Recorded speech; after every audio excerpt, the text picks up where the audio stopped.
আচ্ছা, তোমাদের কি মনে হয় এই মাটির হাঁড়িটা দিয়ে আমি কি একটা ঘর সাজানোর জিনিস বানিয়ে ফেলতে পারবো? হাই, আমি পরিণীতা। চলো আজ এটাকে নিয়ে একটু এক্সপেরিমেন্ট করা যাক। তার আগে দাঁড়াও, এই নড়বড়ে হাঁড়িটাকে একটু স্টেবল করা যাক। জানি আমি নিজে এখনো নিজের পায়ে দাঁড়াতে পারিনি, তবে এই জুগাড়টা লাগিয়ে এই হাঁড়িটাকে কিন্তু দাঁড় করিয়ে দিয়েছি। ব্যাস, আর কোনো চিন্তা নেই। এবার শুরু হবে যুদ্ধ, রংতুলি ভার্সেস হাঁড়ি। ও বাবা, হাঁড়ি কিন্তু আজ একা নয়, ও তার নতুন বন্ধু ক্লেকে সঙ্গে নিয়েছে।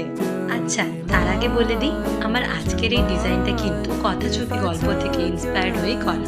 তার করা যামিনী রয় পেন্টিং এর এই নতুন ভাবনাটা আমার ভীষণ প্রিয়, তাই সেখান থেকে ইন্সপায়ার্ড হয়ে একটু নিজের মতো করে করারই চেষ্টা করছি।